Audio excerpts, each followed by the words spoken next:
আপনি কি সারা বছর অসুস্থ থাকছেন, বা আপনি বা আপনার বাড়ির একাধিক মেম্বার সারা বছর অসুস্থ থাকছেন, ডাক্তার দেখাচ্ছেন, সাময়িক রোগ কমছে আবার রোগ ফিরে আসছে, তাহলে জেনে নিতে হবে যে বাস্তুর এক্ষেত্রে কিন্তু কিছু ইম্প্যাক্ট বা প্রভাব রয়েছে। এক হচ্ছে বাড়িতে যদি কাঁটা জাতীয় গাছ থাকে, অর্থাৎ লেবু, গোলাপ, অ্যালোভেরা বা ক্যাকটাস, এই টাইপের গাছ থাকার ফলে যেটা মেন রোগ দেখা যায় সেটা হচ্ছে ক্যান্সার বা দুরারোগ্য ব্যাধি, যেটা মৃত্যু হচ্ছে একমাত্র যার পথ আর কি। 2 নম্বর হচ্ছে মাথার গোড়ায় যেদিকে আমরা মাথা রেখে শুই তার আগেই যদি আমরা আয়না রাখি না, তো সেক্ষেত্রে যে রোগ হবে সে রোগ কিন্তু সারতে চাইবে না, রয়েই যাবে সে রোগ চিরকালীন ধরে। দক্ষিণ পূর্ব অর্থাৎ অগ্নিকোণে যদি টয়লেট বা সেপ্টিক ট্যাঙ্ক থাকে বা নোংরা জল যাওয়ার যদি রাস্তা থাকে, তাহলেও কিন্তু বাড়িতে একাধিক অকাল মৃত্যু, অর্থাৎ একজন নয় একের বেশি অকাল মৃত্যু হতে পারে। 4 নম্বর পয়েন্ট হচ্ছে যে ঘরে ঢোকার মুখে যদি টয়লেট বা ওয়াশরুম থাকে, আমরা অনেক সময় দেখি যে অনেক বাড়িতে দরজা দিয়ে ঢোকার মুখেই ওয়াশরুমের গেট, তো সেক্ষেত্রে কিন্তু যেটা হয় যে বাড়িতে একাধিক অকাল মৃত্যু তো ঘটবেই, আর গৃহকর্তার সাডেন ডেথ, গৃহকর্তার কিন্তু হঠাৎ করে মৃত্যু হয়ে যেতে পারে।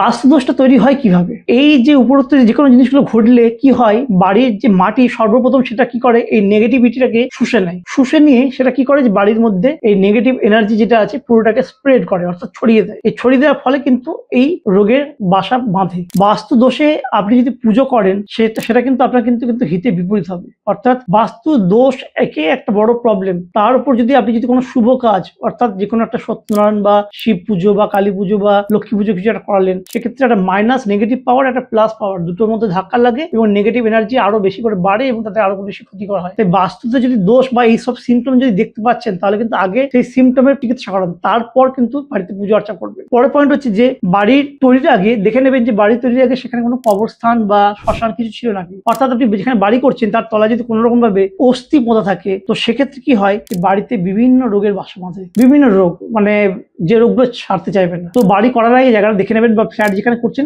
আগে ভাগে সেই জায়গা বা জমির খোঁজ নিয়ে নেবেন। তো বাস্তু থেকে যে রোগগুলো হয় সেগুলো কিভাবে বুঝবেন, এটা একটা মেন বিষয়। তো দেখবেন 1 নম্বর পয়েন্ট হচ্ছে সারা শরীরে কিন্তু ব্যথা থাকবে, অর্থাৎ প্রত্যেকটা জয়েন্টে, হাঁটু, কোমর, মাসেলে বা স্পন্ডিলাইটিস বা পিঠে, ঘাড়ে, এইসব জায়গায় কিন্তু ব্যথা, জয়েন্টে ব্যথা, আর্থারাইটিসে ব্যথা, হ্যাঁ, এই ব্যথাগুলো কিন্তু আপনাকে ভোগাবে। 2 নম্বর হচ্ছে যে ডাক্তার দেখাচ্ছেন কিন্তু সারছে না, ডাক্তার দেখে যাচ্ছেন, সাময়িক সারছে আবার রোগটা ফিরে আসছে, বাস্তুতে প্রবলেম আছে। গৃহকর্তার সাডেন ডেথ, অর্থাৎ আপনার বাড়ির যে মানুষ তার সাডেন ডেথ হয়ে গেল, যে বাড়ির যে গৃহকর্তা যে আবার ওপরে, তার হয়তো বয়সের অনেক আগেই তার মৃত্যু হয়ে গেল। আর একটা কি না, রেজিস্ট্যান্স পাওয়ার কমে যাচ্ছে, অর্থাৎ আমার প্রতিরোধ ক্ষমতা এতটাই কমে গেছে যে কোনো বাইরে যদি একটু ঠান্ডা ওয়েদার হচ্ছে তো আমার আগে ঠান্ডা লেগে যাচ্ছে, তো সেটার ক্ষেত্রে কিন্তু বাস্তুর একটা ইম্প্যাক্ট কিন্তু থাকে। তো এক্ষেত্রে আপনি কি ভাবছেন যে একটা যন্ত্রম বা শ্রীযন্ত্রম বা রুদ্রাক্ষ বা কিছু একটা রেখে দেবো, হয়ে যাবে, আমার বাড়ি ঠিক হয়ে যাবে? একদমই না। দেখুন, বাড়ির প্রবলেম আসে বিভিন্ন রকম দিক থেকে, বাড়ির দোষের অনেক রকম দিক কারণ রয়েছে, নাগ পৃষ্ঠা, দৈত্য পৃষ্ঠা, কুমির পৃষ্ঠা, গজ পৃষ্ঠা, প্যাঁচাকোনা বা ট্রাপিজিয়াম শেপ, তো সেগুলোকে ডায়াগনোসিস না করে যদি কোনো রকম কোনো কিছু